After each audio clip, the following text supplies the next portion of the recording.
I would request Professor Guleria to explain other aspects of the medical side of this disease. Thank you, sir. To begin with, first, on behalf of the medical fraternity, I would like to take this opportunity to thank the Honorable Prime Minister and the Government of India for the ordinance that has been passed yesterday, which will go a long way in providing security and boosting the morale of our frontline soldiers, that is the Corona warriors. All healthcare workers are really very grateful for this ordinance, and I think this is a great boost as far as they are concerned. But as we sort of applaud our healthcare workers, it's also important to understand that the center of all of this is the patients, and they are currently facing a lot of challenges and stigma which is not justified. The majority of patients are actually becoming all right and coming out, and these are actually our symbols of victory. They are symbols of hope that they have had COVID-19 and have come out, and yet we have stigmatized them to a large extent, which is creating a huge problem. It's creating a panic, it's creating problem as far as society is concerned.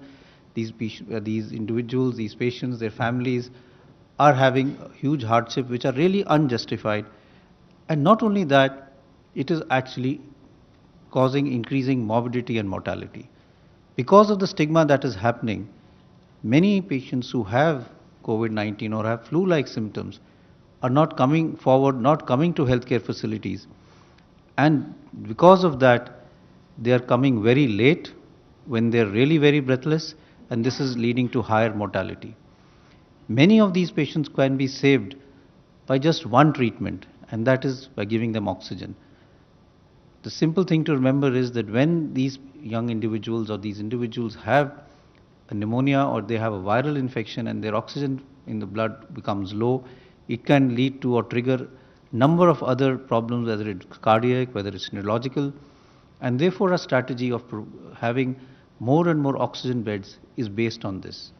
80% of individuals will have mild illness.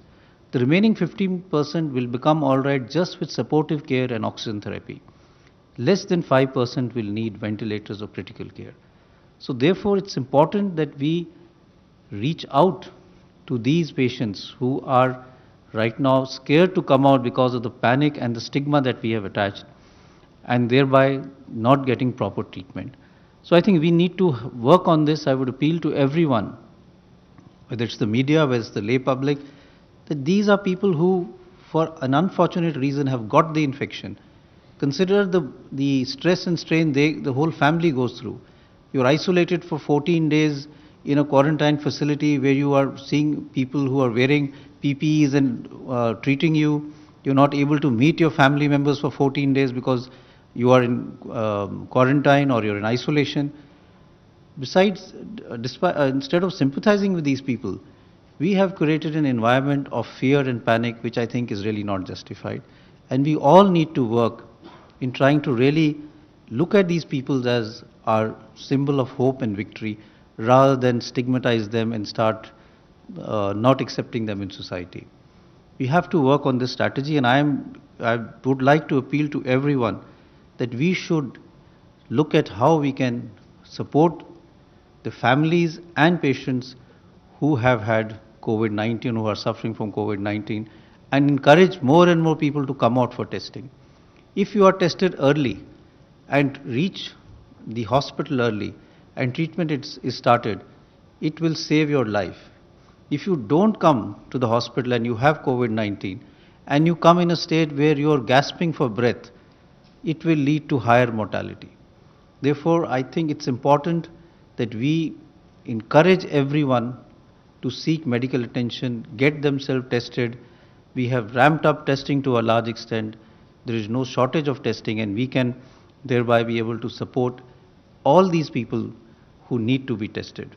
So I would really stress that we need to work on this. As far as treatment is concerned, a lot of new things are being done, but the primary treatment of COVID-19 is supportive treatment in more than 80% of patients and oxygen therapy in around 15% of patients with other drugs, and a lot of drugs have been tried. We have now started in various centers using convalescent plasma, that is the blood of patients who have healed and become all right and the antibodies in their blood. And I'm very heartened to see that a large number of individuals, patients who have become all right, have come forward and volunteered to donate their blood, which shows the commitment that our citizens have when it comes to fighting COVID-19. We're also looking at newer drugs. Hydroxychloroquine and azithromycin is already being looked at, and various other repurposed drugs which are already available in our country are also being looked at as treatment strategies. And newer drugs which are available or which are undergoing clinical trials are also being looked at as part of multi-centric trials or international trials which the WHO is conducting. So there is hope as far as treatment is concerned, but I think at the end it's important to remember that this is still a disease which is not that serious. 90 to 95% of people recover, but if we have that stigma and we don't come forward, then we may land up in a situation where because of our delay in treatment, we may have higher mortality. So that is, I think, a very, very important thing that we need to keep in mind. Thank you very much, sir. Sir, after the detailed